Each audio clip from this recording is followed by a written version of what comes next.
안녕하세요. 예. 아이고, 완전한 봄이 됐습니다. 예, 놀러 가셔야죠.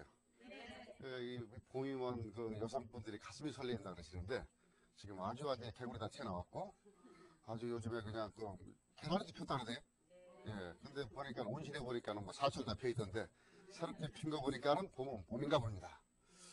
근데 그 얼마 전에 통계를 보니까요, 우리나라 사람들의 그 1997년도 10명에 물어보면은 8명이 중산층 그랬대요.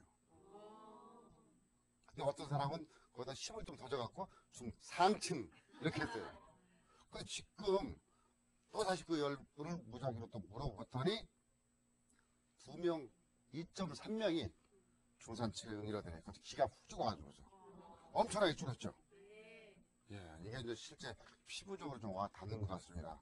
반이 떨어지는 게 아니고 더 밑으로 떨어진 거예요. 뒤집어진 거예요. 그죠? 뒤집히는. 자, 심기일전 해가지고서 우리가 다시 10명이 물어보면 10명이 다 중산층 할 수 있는 그런 나라가 됐으면 하는 바람을 갖고서 강의를 시작하겠습니다. 어쨌건 그 중산층이라는 상태라 그러면 좀 더 살기 좀 편하다. 그래, 큰 뭐, 누구한테 뭐 지저분한 소리 안 해도 내가 먹고, 내 돈 갖고 내가 먹고 살 수 있겠다. 이런 마음을 가지면 마음이 좀 어떤 상태가 나오냐 그러면요. 야, 집도 좀 바꿔야지. 또 내가 있는 옷도 좀 몇 가지 다 해야지. 차도 바꿔야지. 이렇게 여유가 생기기 시작하는데 그게 밑으로 뚝 떨어지면 뭐 있는 거 그냥 대충 먹고 대충 입지. 이런 생각으로 가요. 그죠? 자, 근데 어쨌건 자꾸 좋아질 수밖에 없다. 그렇게 봅니다.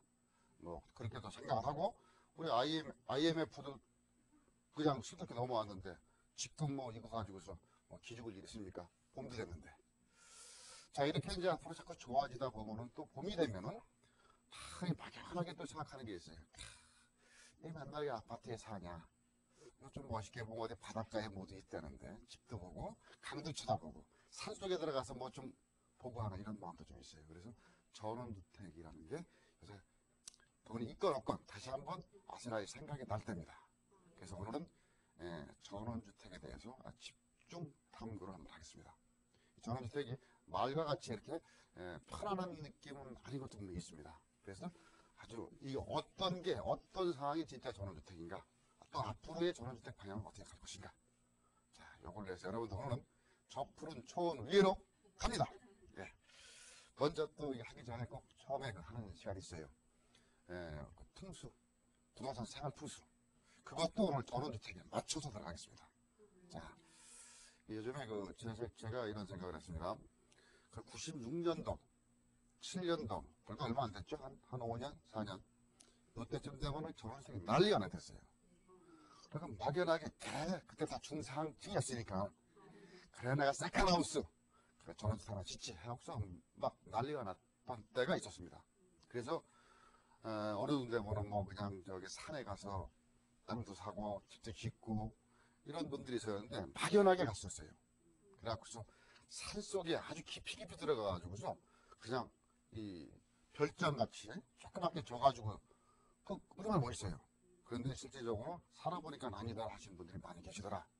그래서 우리가 풍수적으로 본다 그러면 이 전원주택이라고 그러면 말 그대로 이 전원이 한자 쓰면 이 밭전자예요.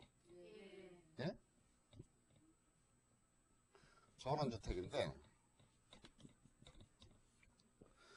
전원주택 그 밭을 좀 갈고 뭐 정원도 있고 뭐 뒤에 뭐 있고 참 앞에 물도 보고 산도 보고 이런 상태인데 막연하게 이 생각만 갖고 들어가다 보니까 어떤 상황이 나오냐면요, 나이가 한 이제 50대 넘어서 한 60대 전에 되신 분들이 그래 이제 내가 도시에 살았으니까 좋은 공기도 좀 먹고 살아야 되겠다.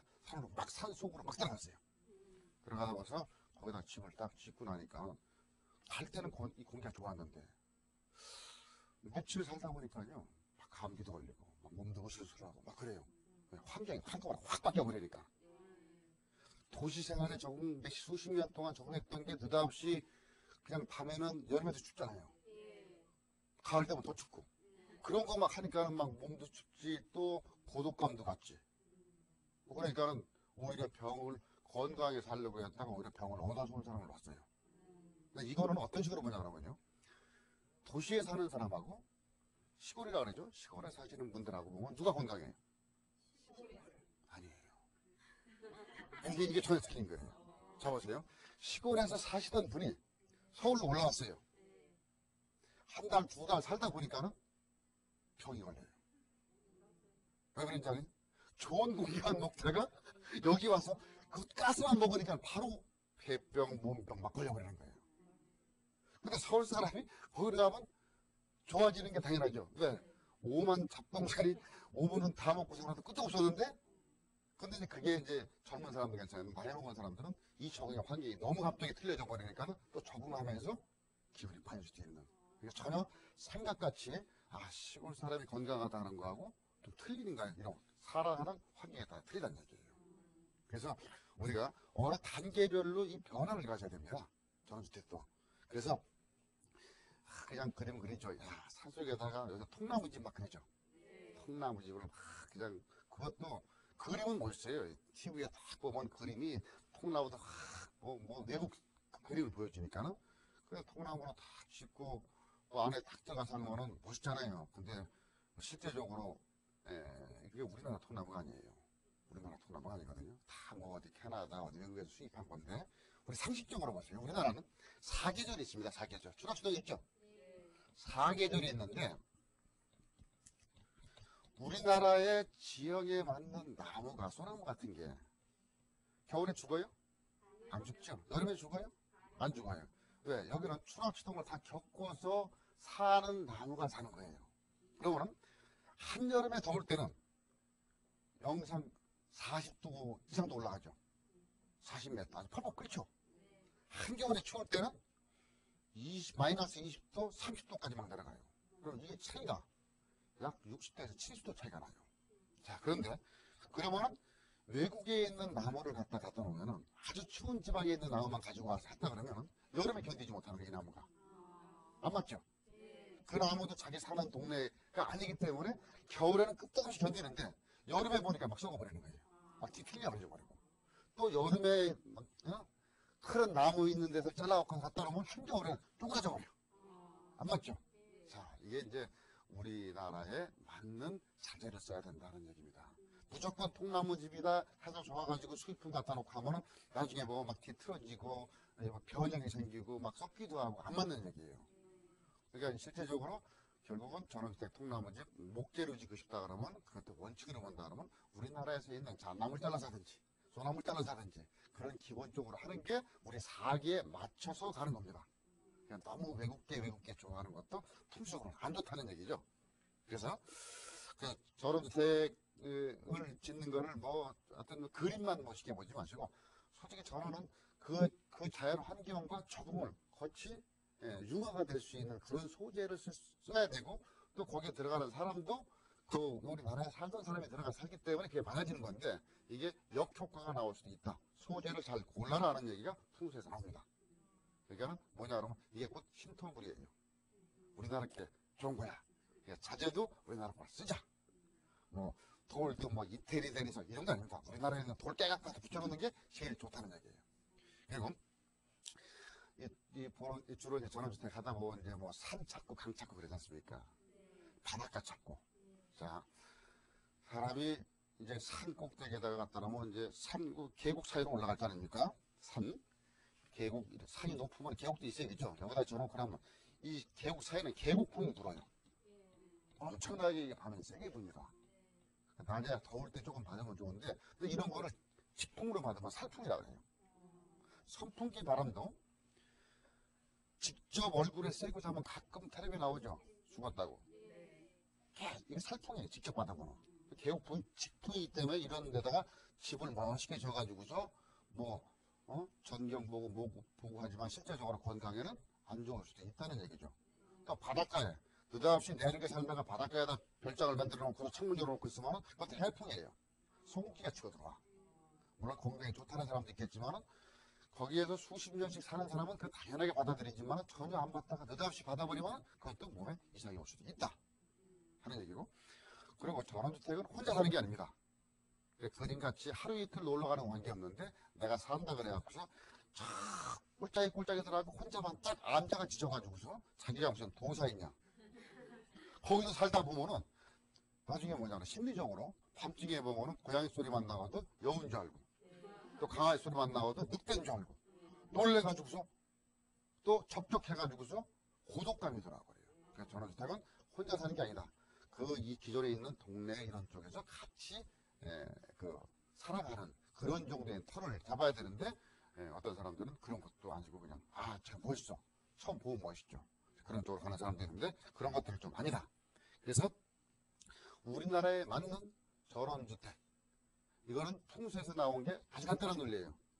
우리에만 지금 현재 옛날 시골에 살던 그런 그 상황 그대로 갔다가 동네 그대로 갔다가 거기다가 뭐 다 남의 집만 특별하게 혼자 이상하게 줘놓으면은 동네에서도 또 내친 받아요. 그냥 거기에 좀 맞게끔 있어도 없는 척, 뭐 이런 식으로 융화할 수 있는 상태라서 혼자만 유아독존 되는 상태라 그러면은 전원주택에 긴 명목을 못 받아들인다 하는 거고, 또 실제적으로 요즘 우리나라는 아이들도 키워야 되고 뭐도 해야 되고 여러 가지가 많아요. 그렇죠? 그냥 우리 둘만 좋다고 가서 애들 그냥 거의 아무것도 모르고 가서 뭐 개구리 잡는 건 좋지만 그것도 한두 번 잡히죠. 그러다가 배한테 물리면 또 끌려와. 그렇죠? 그러니까 그런 게 자기 좋다고만 가면 안 돼요. 자식한테도 같이 봐서 그 나이에 맞게끔, 또 그리고 소재도 너무 호화찬란하게 하는 게 아니고 거기에 맞는 자연 소재를 할 수 있는 게 풍수적으로 진짜 건강을 위해서 좋은 상태가 될 수 있다 해서 제가 간단하게 생활 풍수의 전원주택, 물론 기본적인 걸 했습니다. 그리고 실제적으로 우리가 이제 이런 걸 보면 그렇습니다. 어떤 분들이 전원주택을 져가지고서 그 동네에 살다가 한 3일은 좋았어요. 3일은 좋았는데 전혀 몰랐어. 우리 솔직히 여기 서울에 살다가 뭐 이 도시에 살다 보면 모기도 있죠. 모기가 없는 데는 사람 사는 동네가 원래 아니에요. 그렇죠? 모기도 살고 사람도 살아야 되는데 여기 전혀 아파트 15층이면 모기가 올라오다가 기진맥기라고 떨어진다며. 근데 그게 요즘에 좀 알아가지고서 엘리베이터 타고 올라온다며. 그래서 제가 누르고 내려온대요. 그래서 그런 것들에서 우리는 뭐 모기도 없고 뭐 이렇게 살았다가 전원주택 딱 가니까는 창문을 못 열어놔. 여름에 모기에 못 살아겠죠. 그리고 뭐 이제 그런 것도 알고 들어가야 되는데 그냥 가면은 문 활짝 열어놓고 밤에 별 본다. 별 볼 일 없어요. 문 열어놓으면은 모기에 뜯겨갖고서 못 살아. 그런 것도 알고 다 들어가셔야 돼요. 그렇다고 계속 모기향만 펴놓으면은 환경 좋은 데 가서 모기향만 다 먹고서 살아. 그래서 그런 것까지 다 그 주변에 늪이 있나 뭐 있나 주변에 어떤 상태가 있는가 보고서 자기가 그래서 그 정도면 살 수 있겠다 했을 때 가는 게 풍수적으로 좋은 전원주택이라고 봅니다. 자, 제가 이렇게 간단하게 이 풍수에서 보는 전원주택, 우리들이 그러면 풍수에서 어떤 게 좋은가, 결국 그 지역에 맞는 또 내 몸에 맞는 내 환경에서 크게 많이 갑자기 변화되지 않는 그런 상황으로 가야 좋다 하는 걸 제가 말씀드렸고요. 자, 요즘에 그 전원주택이 간단하게 많이 나옵니다. 그럼 실제적으로 우리가 전원주택을 구하고 짓고 또 관리하고 또 향후 앞으로 어느 지역이 좋은가, 또 전원주택은 어떤 식으로 만드는 게 좋은가, 요거를 이번 시간 집중적으로 하겠습니다. 참 전원주택 그러면 참 뭔가 참 느낌이 일단 좋아요. 실제적으로 본인이 살지 않더라도 그래 저쪽에 살면 얼마나 좋을까. 그래서 요즘에 이제 건설업체, 소규모 건설업체들이 전원주택을 많이 만듭니다. 근데 제일 첫 번째로 고르는 게 있어요. 전원주택을 선택을 할 때는 물론 이런 우리나라 그 환경에 맞는 것도 골라야 되지만 아무리 전원주택이라도 교통이 안 좋으면 안 좋아요. 첫 번째 교통이 그러니까 쉽게 갈 수 있어야지. 차를 갖다 놓고서 걸어서 배낭 메고 30분 동안 걸어 올라가고 자기 전원주택이다. 나중에 아프면은 오지도 못해. 그러니까는 이 도로하고 가까워야 되고 교통이 쉽게 갈 수 있고 뭐 기차가 되든 뭐 일반 도로가 되든 하여튼 차가 쉽게 접근할 수 있는 그런 교통망을 분명히 봐라. 절대 옛날같이 교통망을 안 보는 거는 암자 도사들이 사는 데다. 완전히 이제 무슨 저기 도 닦는 사람 아닌다면 교통망을 첫째로 봐라.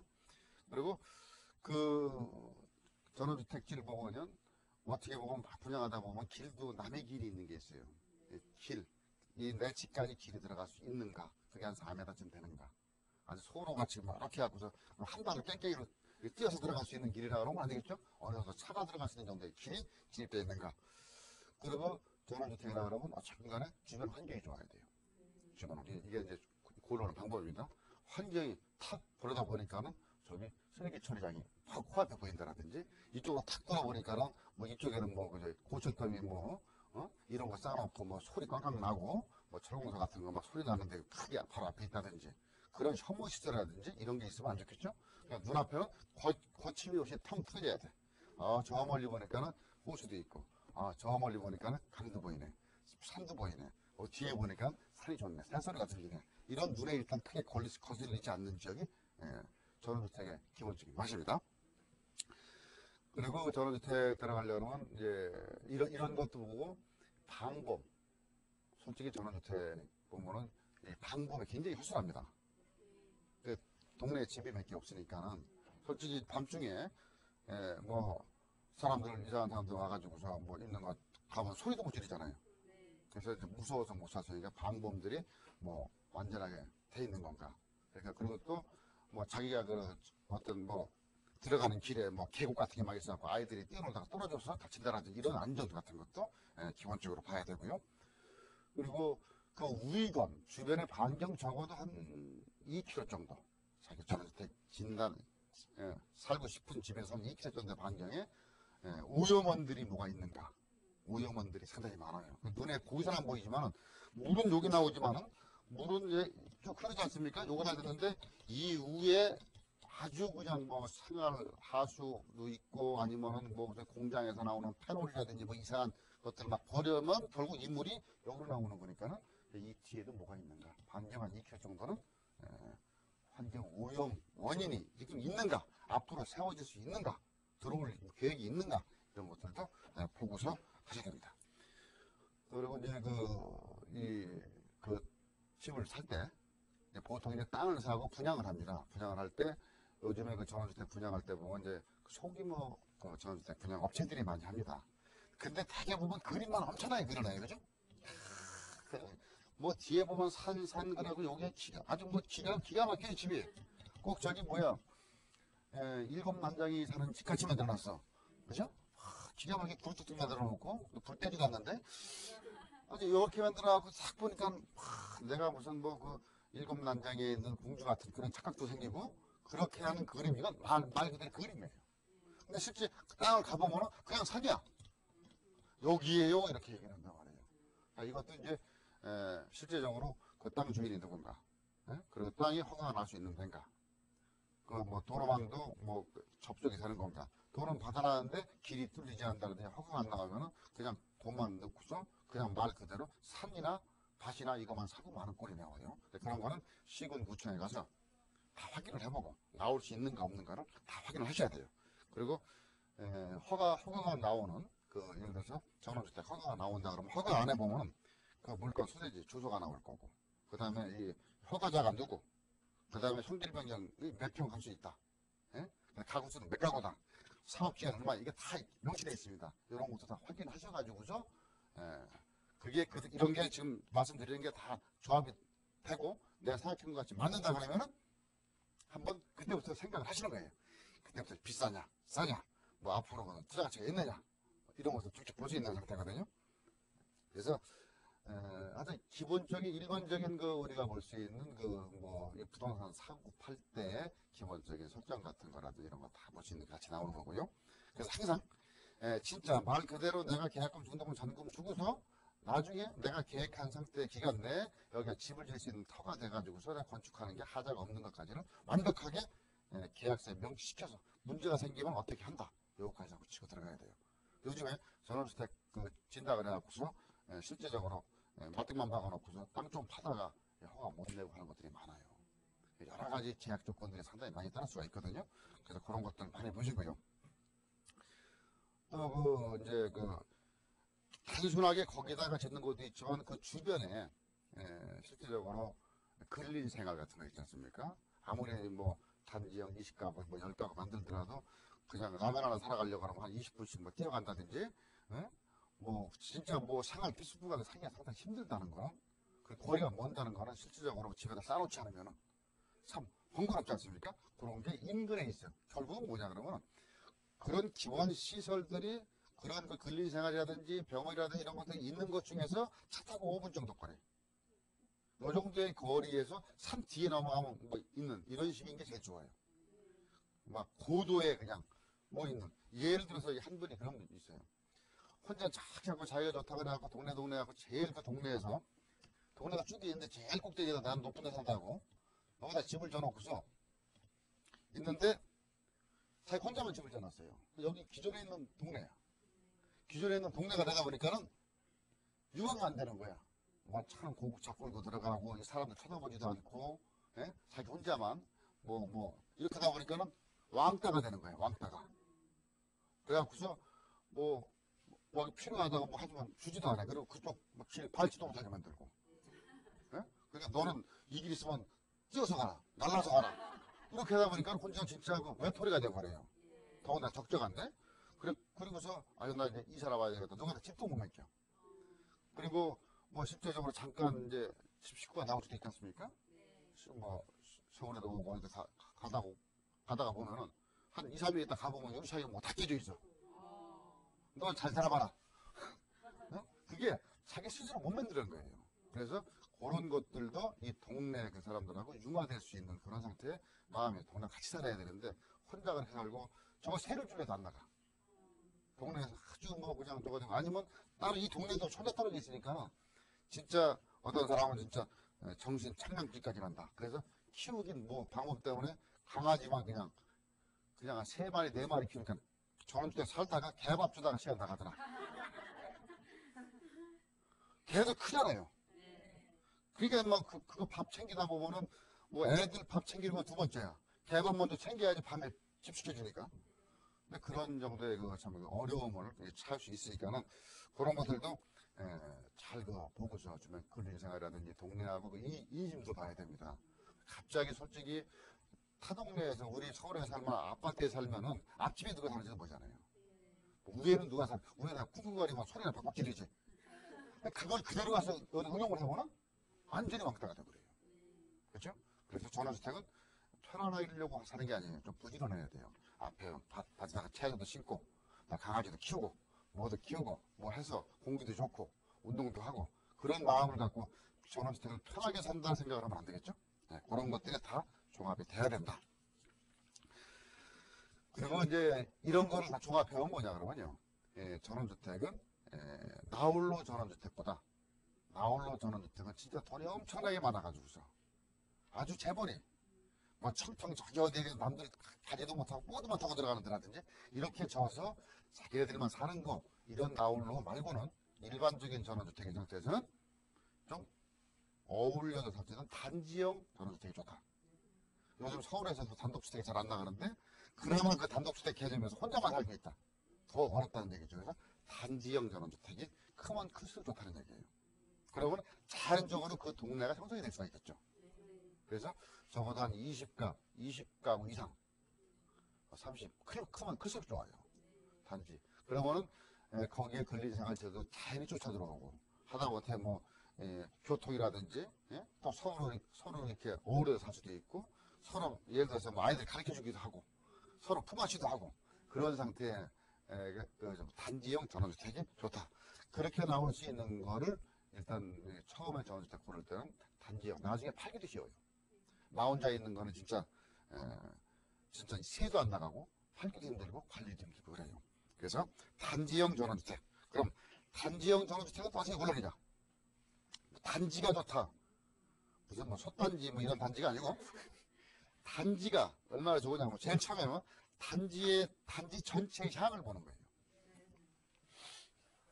제가 좀 감기가 좀 약간 코맹맹이가 좀 있는데 이 단지라는 게 이렇게 쭉 되면 단지의 전체 향이 있습니다. 향이. 근데 향은 전원주택의 제일 기본적인 향은 뭐냐 그러면은 뭐 남향이나 동남향이 제일 좋겠죠. 일반적으로 볼 수 있는 남향이나 동남향 정도 그런 정도 향인데 보통 사람들이 이 단지형 향을 안 보고 집에 대한 향을 봐버려요. 집의 향만 자기 집에 대한 향만 보고 있는데 그건 아니에요. 전체적인 향을 첫 번째 보고 그 다음에 집의 향을 봐야 돼요. 이거는 서향인데 집은 남향이 될 수가 있죠. 향을 이쪽인데 반대로 놓을 수 있는 거예요. 그렇죠? 이렇게 돼버리면 언밸런스가 나버려요. 그러니까 이건 남향이야. 남아있기 때문에 좋아. 이런 식으로 할 수 있는 상태는 아니거든요. 그래서 전체적인 향은 개별적인 상태보다도 전체적인 단지의 향 전체가 전체에 힘을 줍니다. 그러니까 단지형 상태는 개별적인 것보다 전체적인 걸 본다. 그리고 주변 경관을 제일 기본적으로 보는 상태인데 주변 경관적인 상태에서 뭐 다 양수결정 다 잡을 수가 없어요. 하다못해 산이 좋다든지 산도 좋고 물도 좋고 뭐 나무도 좋고 이렇게 다 맞출 수 있는 건 진짜 찾기 힘들어. 그러니까 하다못해 뭐 하나라도 산이 좋다든지 물이 좋다든지 주변에 뭐가 좋다든지 이런 게 하나 정도만큼은 우리가 보고서 그것도 저것도 하나도 없다. 그러면 전원주택이 아니에요. 적어도 하나 정도는 괜찮아야 된다. 그래서 두 개가 되면 더 좋고 그거에 따라서 나중에 보면은 전원주택 자체의 금액이 올라갈 수 있는 금액이 결정됩니다. 그러니까 여러분들이 단지형 상태 봤을 때 주변에 경관적인 상태를 좀 봐야 된다. 그리고 뭐 누가 자꾸 보면 뭐 강이 좋고 내과가 좋고 그래가지고 그런 것만 막 주로 보는 사람들이 있어요. 실제적으로 이게 참 현장을 가다 보면 여러 가지가 많이 있는데요. 자, 이제 계곡 사이에 이제 이렇게 계곡이 이렇게 되고 물이 흐르지 않습니까? 여기다 바짝 붙여갖고 지는 데가 있어요, 이렇게. 자, 이게 봄에 가서 집중은 참 멋있어요. 근데 우리나라는 항상 여름에 보면 이 홍수가 있죠. 장마가 지기 때문에 엄청 계곡물은 또 산에 넘어오는 물이 엄청 지금은 자자자자 걸리고 갔는데 비 한 번 그냥 200mm 시간당 100mm 막 해서 한 600mm 막 오면은 전부 깎여버리죠. 전원주택이라 해서 물가에 바로 가깝다 그래갖고 있는데 한여름에 보면 그 집이 없어져 버려. 떠내려가 버려. 가끔 있죠. 어디 계곡 같은 데 가보면은 뭐 음식 파는 데 보면 뭐 작년 재작년에 보면은 막 집이 통째로 사라져버렸잖아요. 자, 그래서 너무 가까우면 안 좋다는 얘기예요.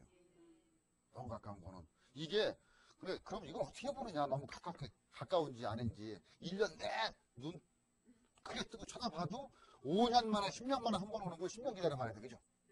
그래서 이걸 보면은 자, 이 산 주변으로 돌아다니면 일단 전원주택 그 단지를 팔 때는 될 수 있으면 다른 걸 많이 팔려고 그러지 않습니까? 그러니까 뭐 물 앞이고 뒤고 없어요. 잘 보면은 이 물이 지나간 흔적이 보여요. 하여튼 그게 그 흔적은 뭐가 생기냐면 나무를 잘 보세요. 나무를 본다든지 흙을 보면은 비닐이지 비닐. 이게 꼭 걸쳐 있어 어디에. 그게 날아가서 걸쳐 있는 것도 있어. 근데 주로 이렇게 쭉 같이 쪼르륵 걸려 있다 그러면 그거는 물이 거기까지 찼다는 얘기예요. 그러면 적어도 그거 한 2, 3개나 집을 지어야 되겠죠? 근데 그 밑에 짓는 사람들도 있어요. 난 분양할 때. 근데 여기는 진짜 장마철에는 도망가 있어야 돼. 그러니까 그런 물의 강가나 이런 거에 너무 가까운 건 안 좋다. 조금이라도 좀 떨어져서 봐 있는 게 좋다. 그래서 누가 보면 야 물이 좋으니까는 대문 열고 탁 나오면 바로 물이 철벅철벅해서 좋다 그래갖고 써 있는데 이게 봄에는 좋아요. 여름 되면 도망가니까 이런 건 피하셔야 된다. 너무 가까운 건 안 좋다. 그리고 아까 말씀드린 것 같이 이런 전원주택지에서 이제 그 조경을 놓잖아요. 근데 실제적으로 우리나라에서 지금 전원주택 짓는 것들은 참 문제가 많아요. 우리나라는 이렇게 전원주택 단지를 딱 만들어 놓으면 일단 다 밀어버려요. 그냥 전부 다. 그죠? 한번에 만들어버려요. 실제적으로 여기에 있는 나무가 있는 거 뭐 있는 게 전부 이 흙 있는 자체가 이게 생명력을 가지고 있는 거거든요. 이걸 싹 껍데기를 훑어가지고서 빼버리고서 새롭게 집을 짓고서 거기다가 소나무 갖다 심고 뭐 심고 나 이해가 안 가요 솔직히. 원래 외국 사람들은 자연 그대로에 갖다 놓고서 최소한에 있는 거는 서로 안 됩니다. 땅을 안 팔자 될 수 있으면 이렇게 돼 있잖아요. 예를 들어서 그럼 여기다 까치발을 만들어. 그럼 이렇게 만들어서 여기다가 집을 짓는 게 이거 원칙이에요. 그러니까 우리 이렇게 됐으면 타요. 일단 이렇게 타서 없애버려. 그럼 여기다 집을 줘. 이게 일단 우리가 뭐 숟가락을 이렇게 퍼먹죠. 걔는 이렇게 퍼먹죠. 꼭 반대죠. 근데 이게 원칙이에요. 이게 이제 자연 친화적인 상태거든요. 다시 있으면 손을 안 대는 겁니다. 여기는 여기 이 안에 있는 풀도 그대로 있을 거고 주변에 나무 그냥 있는데 일단 전부 다 그냥 뭐 도자로 불도자로 밀어가지고서 거기다 다시 계획 잡아가 만드는 거는 그러려고 그러면 뭐하러 거기까지 갑니까? 서울에 있는 단독주택 살지. 그죠? 그 거기다 놓고 정원수 같은 거, 뭐, 이건 한 500만 원, 뭐 하다 보니까 집값도 더 들어가. 그럼 그런 거 볼랬더니, 명장 없는 사람은 나무 그런 걸 못 보고 죽어. 그럼 기존에 있는 나무 있는 거 보면은 30년, 40년짜리 얼마나 좋아요. 뭐 벌레가 많고 뭐하고 벌레라고 사는 거 아닙니까? 그걸 좀 될 수 있으면 놓고서 만들었으면 좋겠는데, 우리 이 계획은 좀 잘못됐다. 무조건 일단 밀어내. 그러니까 우리는 하여튼 일단은 공사하는 거 보면 땅을 파야 돼. 참 외국 전원주택 같은 거 보면요. 진짜 길도 포장은 안 해요. 들어가는 길도. 그냥 그리고 거기다 세멘 포장은 안 해. 시멘트 포장은 안 해. 있는 돌을 깔아놓지. 잔디를 깔아놓지. 그거 밟고 들어가는 맛인데 일단 만들어 놓으면 아스팔트 포장. 들어가는데 세멘 포장. 예? 집에 들어가면은 뭐 흙 튄다고 싹 해갖고서 정원수 있는데 몇 개만 흙만 잘못된 거예요. 이거. 진짜 이거 해나보다 거예요. 있는 그대로 놓는 게 돈을 또 될 수 있으면 그 있기 그대로 가서 놓은 그 자체가 자연의 일부분으로 들어가야 됩니다. 근데 그런 것들이 요즘은 좀 많이 그 전원주택 하는 분들이 그런 식으로 좀 하려고 해요. 근데 이제 첫 번째 이유가 왜 그렇게 안 하느냐 그러면 많이 잘라서 팔기 위해서. 한 150평, 200평씩 막 잘라갖고서 파는데 돈 많이 받으니까 그래서 좀 문제가 생기는데 어쨌건 이런 것도 좀 봐야 되고요. 그리고 저는 이제 그런 거 자연 환경적으로 질 수 있는 것들 그리고 너무 틀에 바꾸고 이쁜 게 아니에요. 될 수 있으면 저 같은 거는 앞 마당 같은데 뭐 항아리 깨진 거 있잖아요. 그런 거는 문제가 있습니까? 그거 깨서 밑에 놓고 뭐 지붕도 벽도 이렇게 자기 수준에 맞는 것들이 많이 있거든요. 그렇게 좀 천천히 일립적이 아닌 좀 특색 있고 할 수 있게 그냥 만들어 주면은 좀 금액도 더 가고 책임감도 더 갈 텐데 전원주택이라고 가서 그냥 철근 콘크리트를 딱 져가지고서 그냥 여기 서울에 짓는 거 같이 그냥 퍼다 갖다 놓으면 안 맞겠죠. 예, 안 맞아요 절대. 그런 것들도 될 수 있으면 그렇게 지만 돈만 비싸. 자연 친화적인 돈이 덜 들어갑니다. 그리고 사람과 같이 살 수 있는 상태 방법이 되거든요. 그리고 이제 업체들, 솔직히 전원주택을 짓는 분들이 지금 이제 아직 우리가 1차네요. 짓는. 그래서 경험도 이렇게 많지도 않고 참 이제 노력을 많이 하고 있는데 솔직히 제일 중요한 게 단지형 전원주택을 이제 구입하려고 하면은 건설업, 분양업체를 믿을 수가 없어. 불안해. 예를 들어서 뭐 유명한 큰 대기업들이 하면은 그래 안 되면은 그냥 뭐 저기 망하진 않겠지. 요새 큰 거도 망하더구만. 그렇게 불안한데 초조력한 상태에서 뭐 잘한다 그러지만 하다가 돌아서 수습되는 거 아닙니까? 그런 게 일이 비일비재하니까는 그 건설업체들 분양하는 업체들을 진짜 얼마만큼 잘하느냐 그거 보려고 하면 뭐냐 하면 그 업체가 기존에 분양한 데가 어디냐 그거를 엄청 많아. 어디야 저기. 근데 여기가 안 했구나. 미국에만 했거든. 그럼 가서 볼 수가 없잖아요. 근데 기존에 주변에 어디 있는데 거기 가서 보면은 비교가 돼요. 사는 사람한테 물어보면은 세상에 절대 그 업체 하지 마 하는 사람도 있을 거고, 야 거기는 세상에 이렇게 사람도 아니야. 부처님 같아, 하느님 같아.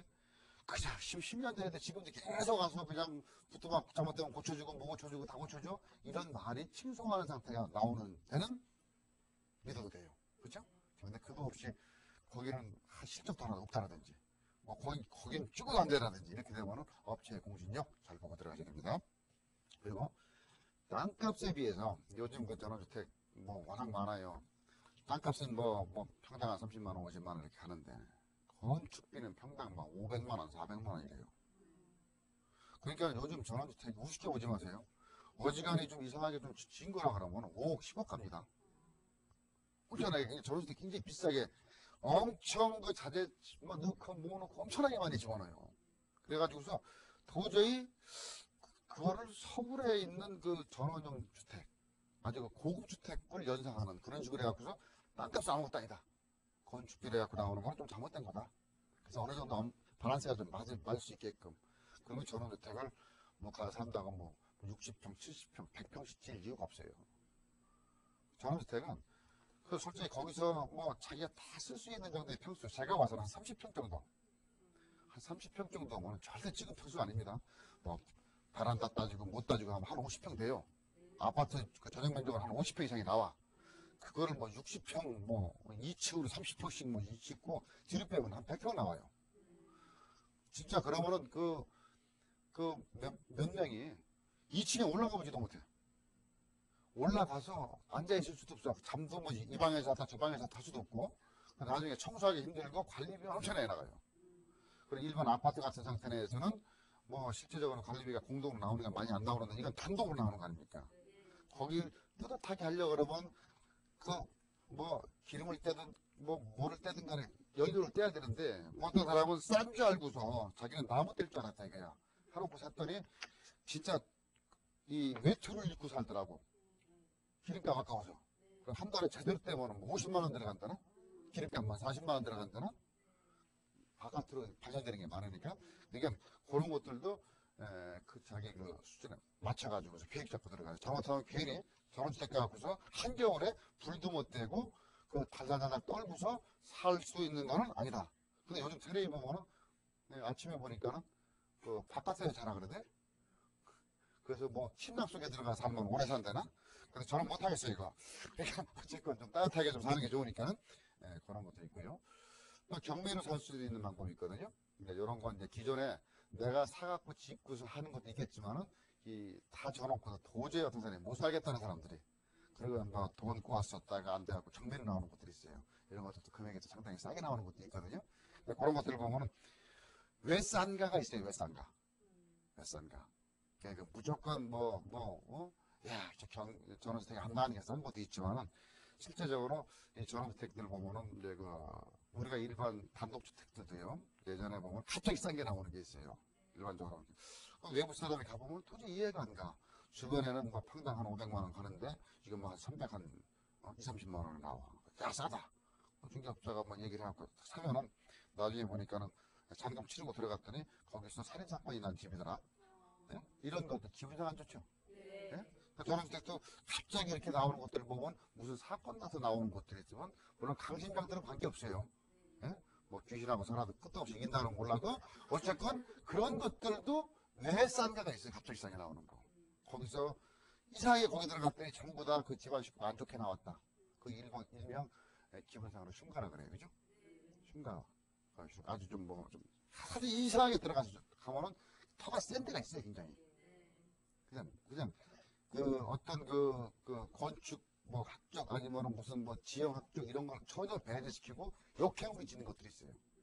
계속 바람을 계속 세게 받는다든지 뭐 아니면 햇볕도 이상하게 들어오다가 도망간다든지 햇볕이 오다가 그 집을 피해서 간다든지 이런 것들이 좀 안 좋은 집들이 있어요. 구조상 그런 게 알게 모르게 사는 게 아주 좀 싸게 나오는 것들은 그런 원인은 그 주변에 돌아가서 물어보면 알아요. 그래서 그런 것들도 보고 그렇게 될 수 있으면 그 주변에 기존에 사는 사람들이 좀 편안하게 좀 살 수 있고 그 동네 사람 얼굴들 보면은 얼굴이 좀 편안한 데가 있어요. 계속 한쪽에 인상 쓰고 저쪽에서 소리 빡빡 지르고 막 서로 막 끄떡하면 옆집 사람들 왼수 본듯이 이게 보고 다니는데 들어가면은 똑같이 돼. 자기도 이제 가지는 뜨고 다녀야 되고 그러니까 그런 것들도 그 분위기를 보셔야 돼. 그래서 그렇게 해야 되고요. 그리고 이제 일반적으로 이제 이 지목 이제 공사하는 것들 보면요. 이제 임야, 지목으로 보면은, 지목이 있어요. 이게 전이냐, 대지냐, 밭이냐, 논이냐, 뭐 이런 것들. 이게 임야로 된 거죠, 임야. 임야로 된 준농림 지역에 있는 거를 이제 전원주택 단지를 한다 그러면은, 전체적인 상태가 30% 정도의 공정이 다 끝나야 이게 분할 등기가 나오든지 허가가 나옵니다. 임야로 되어 있는 거는. 그러니까 그것도 지목도 잘 보세요. 이게 임야냐.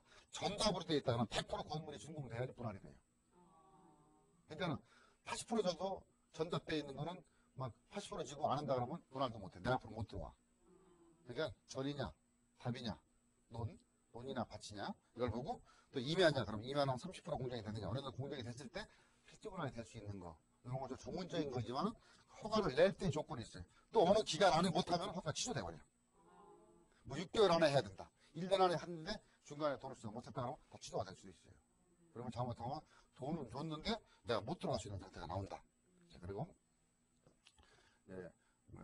제일 중요한 게 내가 사는 것도 중요하지만 어쨌건 이건 부동산입니다. 부동산은 결국은 내가 사는 것도 좋지만 나중에 돈이 되는 게 좋아. 돈이 많이 될수록 좋겠죠? 돈이 많이 되려면 뭐냐면 쉽게 팔릴 수 있어야 돼요. 쉽게. 황금상이라 그래요. 쉽게 팔릴 수 있는 전제 조건은 뭐냐? 거기 진짜 그 동네가 좋다. 길이 앞으로 뻥 뚫린다. 앞에 뭐 그 옆에 신도시가 새로 생긴다. 뭐 이런 것들. 그야 풍경이 너무 좋다. 이런 그 차별성 있는 데라 그러면 사람들이 선망을 하겠죠. 그러면은 집값도 올라가고 팔리기도 쉽고, 그러면 살면서도 집값이 촉촉 올라갈 수 있고, 팔고 싶을 때 큰 무리 없이 쉽게 팔릴 수 있는 어떤 전원주택은 죽어도 안 팔리는 데가 있어요. 그냥 줘도 싫다는 사람도 있고. 아니 그냥 주면 좀 가죠. 그냥 주면 맞아요. 그냥 주면. 근데 그런 것들이 있어요. 아주 안 팔리는 게 있어요. 물론 싸게 팔리면 팔리겠죠. 근데 누구냐면 그냥 살려고 해도 임대가 안 나가는 게 있어요. 그런 거 진짜가 나홀로 또 이상한 데 산 꼭대기 뭐 진짜 누구 진짜 그 보물찾기 식으로 찾아 들어가야지 나오는데, 이런 것들 이런 지역들 그 집을 전하는데 뒤에는 전부 다 공동묘지라든지 이런 데는 못 들어가겠죠. 아니면 그 집 들어가는데 공동묘지 한 서너 개를 통과해서 귀신들하고 악수도 하고서 들어가는데 이런 걸 안 초당하겠죠. 그래서 이 전원주택은 그런 그 주변 여건을 다 보고 다 팔릴 수 있는 데를 분명히 해야 됩니다. 그리고 어쨌든 그 자녀들, 젊은 사람들은 잘 가기 힘들어요. 어떤 어느 정도 한 적어도 뭐 한 20살 정도 애들 다 키워놓고 그렇게 살 수 있는 상태인데, 요즘은 젊은 층도 많이 가요 오히려. 근데 실제적으로 보면은 나이 드신 분이 가는 게 전원주택이다 이렇게 우리가 막연하게 생각하는데, 지금 현재 보면은 아주 젊은 친구들 있잖아요. 전원주택 제일 선호하는 층이 지금 20대 30대 초반입니다. 에이 서울 살기 귀찮아 해가지고 그냥 힘이 있으니까는 출퇴근하지 1시간 2시간 이런 식으로 하는데, 살다 보면은 그 젊은 층들이 가다 보면은 아이들이 이제 문제 생기겠죠. 물론 열린 교육은 되겠죠. 자율학습은 스스로 될 거고, 하지만은 그런 것들의 문제들도 둘이만 본인들만 좋아서 뭐 2세 이런 걸 보지 않고 한다 그러면 나중에 분명히 다툼이 생겨버려요. 그래서 그런 것도 애초에 얘는 뭐 열린 교육을 시키겠다 이런 식으로 했을 때는 그렇게 갈 수도 있고, 아니면 또 그렇게 전원주택 주택이라도 인근에 그런 학교라든지 이런 것이 기반 시설이 다 있으면은 괜찮겠죠? 그런 거 다 보고서 갈 수 있게끔 하고요. 자, 그럼 이런 그 전원주택이 유망한 지역들이 그럼 어디 있느냐? 유망한 지역을 찾는 게 잘 지어지질 않습니다. 일단 여기서 나오는 거는 서울을 기점으로 해서 이제 보는 게 제일 기본이에요. 어디 그 서울이라는 상태는 도시를 기점으로 본다는 얘기예요. 서울을 기점으로 해가지고서 반경 거리를 따지는 거예요. 서울을 제일 외곽적으로 해서 서울 기점에서 반경 한 30km에서 50km 정도. 그러면은 지역이 이제 요즘에 이제 제일 이전에 가까운 것 같은 데가 양평이라든지 저 청평이라든지 이 평자 들어가는데, 근데 요즘은 이제 용인이라든지 뭐 아니면 저 수도권 외곽에 뭐 김포 뭐 용인 뭐 이렇게 뭐 의정부 저 위쪽도 보는 사람도 있지만은 뭐 남양주 이렇게 쭉 보는 데가 있어요. 이 외곽 지역에서 보면은 그쪽 지역에 지금 원래 제가 봐서는 제일 좋은 전원주택이라 그러면은 도심 안에 있는 게 제일 좋아요. 전원주택. 뭐 쉽게 얘기해서 그 지금 서울 시내 그린벨트 해제되는 지역 있죠. 간단하면 그게 전원주택이에요. 어떻게 보면은 아주 꼭 산에 이렇게 가는 것도 있지만은 뭐 저기 보면은 그 구파발 쪽 가다 보면은 그 뭐 진간 내외동 같은데 거기 뭐 이번에 풀린다 그러면 실제적으로 거기는 그 뒤가 그 산이기 때문에 거기가 어떻게 보면 전원주택이에요. 바로 거기서 조금 좀 뛰어나오면 지하철 있고 버스 있고 그런 생각 다 있죠. 근데 여기서부터 일단 파고 들어가는 건데, 외곽 지역에 뒤에 이런 그 수비라든지 이런 것들이 더 개발이 안 될 수 있는 지역들이 있다 그러면 저는 오히려 여기부터 전원주택이라 그래요. 그래서 이런 주변 지역에서 쭉 보는데 요즘은 이제 그 도로 같은 게 좋아지잖아요. 그런 지역들을, 자 이것도 전원주택이다 일단 보세요. 서울 시내에서도 뭐 저기 평창동 같은데 쉽게 보는 것도 전원주택 되죠. 뭐 차가 하도 올라갈 때 가스를 많이 뿜어갖고서 공기는 안 좋겠지만 어쨌건 그런 산 쪽에 있는, 그러니까 서울 시내부터 시작해서 점점 뭐냐 주변 근린생활 이런 것들이 다 나오고 도로가 쉽게 도달될 수 있는가 이런 지역들을 보는데, 하여튼 그 요즘에 보면은 뭐 경전철도 간다 뭐도 간다 계획이 굉장히 많습니다. 그래서 꼭 이런 데도 기본적으로 보고 이 주변 외곽 순환고들 있지 않습니까? 수도권 외곽 순환고도로 이쪽 주변에서 한 5분 거리 정도면 다 산이건물가 다 있어요. 그런 주변 쪽에 있는 전원주택을 찾고 있는 게 제일 좋습니다. 그래서 지금 이제는 이전 같이 뭐 밑이나 이 강 남쪽이나 이쪽만 보는 게 아니라 이제 강북도 쳐다봐요. 그래서 실질적으로 전원주택을 저기 파주나 문산까지도 이제는 그 전원주택 그 바운더리 안에 들어와 있어요. 뭐 예전에는 전원주택 거기 있으면은 뭐 무섭다 뭐한다 그러는데 이제는 거기 가면 재밌다 뭐 이런 생각을 하니까는 총도 보고 뭐도 보고 못 보고 다 보잖아요. 그러니까 오히려 그런 게 거기가 오히려 그 개발이 좀 덜 됐기 때문에 전원의 그 생활을 더 쉽게 할 수 있는, 또 도로가 워낙 좋잖아요. 뭐 통일로로 쫓아오든 뭐 자유로로 쫓아오든 그런 쪽에 있는 상태. 그래서 이런 것들의 주변에 서울 지도를 보고서 그 인근에 길이 얼마나 쉽게 닿을 수 있는가 이런 것들을 보고서 그럼 내가 내 생활 근거지가 어디지? 그러면 내가 뭐 시청에서 다닌다면 시청에 가까운 데가 어디야? 이쪽이야. 뭐 아니면 이거 전혀 반대로 가면 출퇴근이 힘들잖아요. 예? 그러니까 그런 거리 개념을 봐갖고서 그쪽에 그 선택을 하시는 게 일단 그 출퇴근 뭐 예를 들어서 1시간 더 걸린다. 그럼 왕복 2시간이거든요. 지금 아무리 뭐 기름값이 뭐 어떤 친구 그러더라고요. 저기 양평에다 전원주택 만들어놨는데 96년도에 그때는 이제 기름값 많이 들어간다고 가스차를 샀대요. 그래갖고 엄청 싸게 들어갔는데 요새 가스값이 엄청나게 올라갔다며요. 그래갖고서 그 금액이더라. 뭐 디젤 값도 많이 올라갔더라. 그래서 결국은 교통비도 감당치 못하겠더라. 이런 얘기도 나오니까 될 수 있으면 가까워서 자기가 근거 생활권하고 가까울 수 있는 지역을 선택을 하는 게 좋다. 근데 보통적으로 금액이 이제 천차만별입니다. 좀 멀리 갈수록 싸져요, 금액은. 근데 가까이 있을수록 비싸는데 용인 같은 데 보면 비싼 데는 100만 원도 불러요. 어떨 때는 뭐 200만 원 부르는 데도 있어요. 근데 실제적으로 이 가격 비교는요, 서울 시내에 있는 주택들이 지금 싼 데는 한 300만 원대 가는 데가 있습니다. 강북 쪽에. 그렇죠? 강북 쪽에는 한 300만 원, 350만 원대 가는 데 있거든요. 그러면 그쪽에 비해서 이쪽에 200만 원, 300만 원이다. 산속에. 이거 잘못된 금액이에요. 아무리 그 뭐 주변이 좋다 어쩌다 그러더라도 실제 서울에 있는 상태가 대지전에 100%다 쓰는 거 아닙니까? 그러려고 그러면 뭘 여기까지 가. 여기서 잘 사가지고서 전원주택에다 그렇고 나무 100개 더 심고 사는 게 낫죠. 그러니까 그 금액을 싼 맛에 가는 것도 있고, 그렇죠? 전원주택은 그 도심에 들어가는 거는 보려고 그러면 이런 데보다 한 200만 원짜리 사가지고서 집 하나 좋아하고 살 수 있는 게 낫죠. 그러니까 너무 지금 어디서 얼마다는 개념보다도 전체적인 거 얼마에다가 건축비 들어가는 걸 합치면은 서울시에 있는 것보다 금액이 훨씬 비쌀 수도 있어요. 예를 들어서 대지 한 150평, 200평 해서 땅값을 뭐 한 50만 원 든다 그러면 한 1억 대장에 땅값 1억. 싸다 그러죠. 땅값 1억에다가 거기다가 뭐 건평 한 50평 진다? 나 잘 지어야지 뭐 500만 원. 2억 5천 원이에요. 3억 5천이에요. 그렇죠? 그러니까 그런 것들의 금액은 항상 따져보셔야 돼요. 그러니까 너무 전원주택에 돈 많이 들이는 거는 나중에 평생 살지 못합니다. 절대.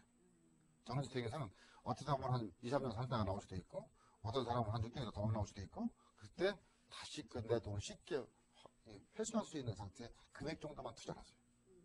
그래서 요즘에 아주 고급들은 뭐 10억짜리도 있고 막 그래요. 그건 그렇게 있는 사람들이 그냥 알아서 그냥 심심해서 가는 거고, 우리가 사는 거는 그건 아니다.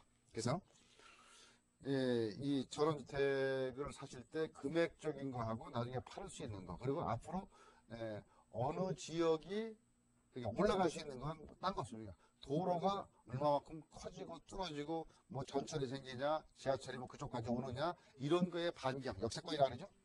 그런 것들에 따라서 그 가격은 분명히 나중에 재테크 상태, 그리고 한테 충분히 할 수가 있다고 보고, 또 집을 꼭 내가 뭐 져야겠다보다도 저 같으면 될 수 있으면은 남들이 집 져놓은 거를 그냥 싸게 살 수 있는 방법이라 그러면 전 전주택 오히려 땅값하고 합쳐가지고서 그 뭐 집값 따로 땅값 따로 팔지 않으니까 그러니까 한꺼번에 합치면 금액이 쌓일 수가 있거든요. 그렇게 살 수 있는 게 오히려 어떻게 보면 실속 있는 거 아니냐. 보통 이제 우리나라 사람들은 그래 내가 땅을 사갖고 내가 집 짓지.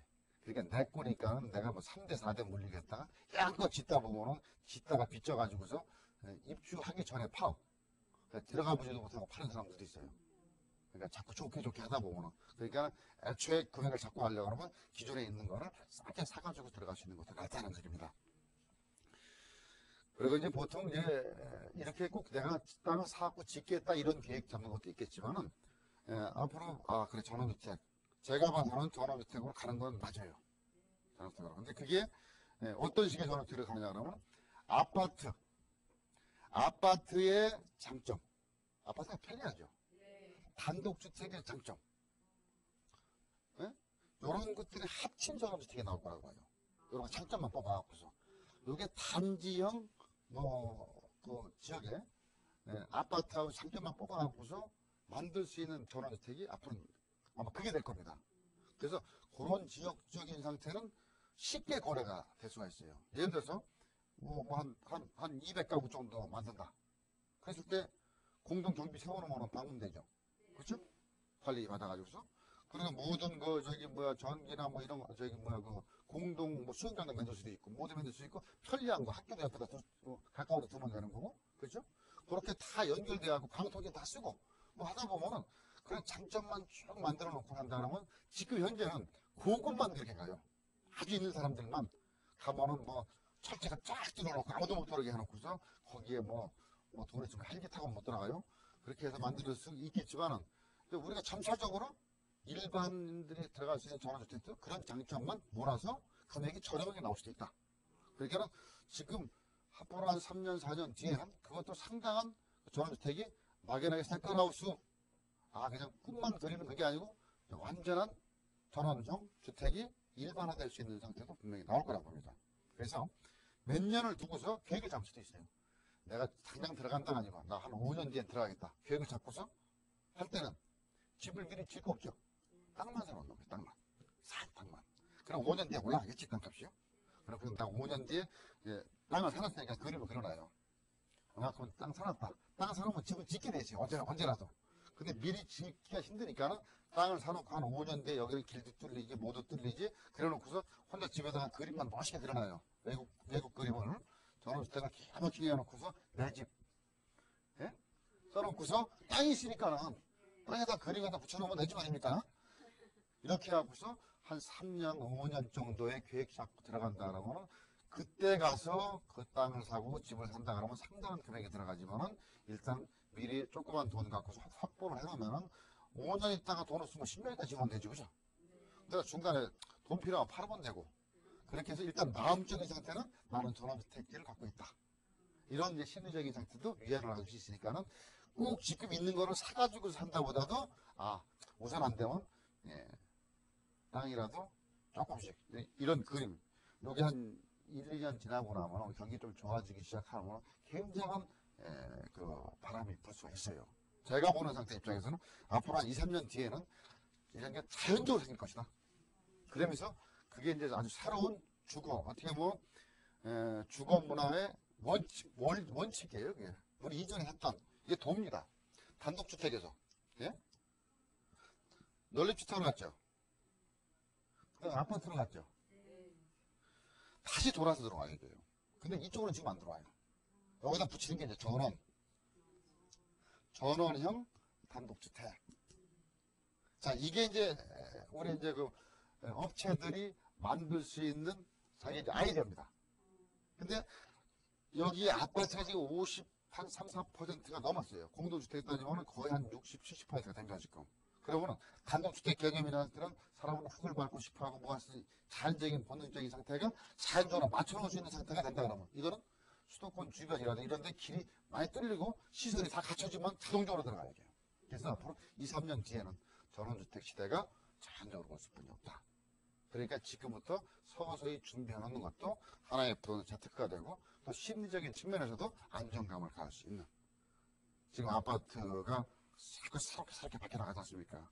솔직히 지금 아파트 사는 사람들이 편리해서 살긴 살지만은 자꾸 재택근무 해갖고서 지금같이 사이버 세상 되니까 뒤로 나가고 하다 보니까는 자꾸 홀로는 못 살지만 여럿이 모일 수 있는 상태라 그러면은 좀 살고 싶다 하는 게 왜냐하면 이미 통계에 다 나와 있어요. 그래서 여러분들이 단독주택을 제가 오늘 말씀드린 거는 무조건 지금 당장 있는 아파트 팔고 단독주택 팔고서 전원주택 가라는 얘기 아니고 앞으로의 우리 주거 문화의 방향은 전원형 단독주택이 아파트의 장점, 단독주택의 장점 합쳐진 전원 단독주택은 일반화될 수 있는 시대가 지금 오고 있다.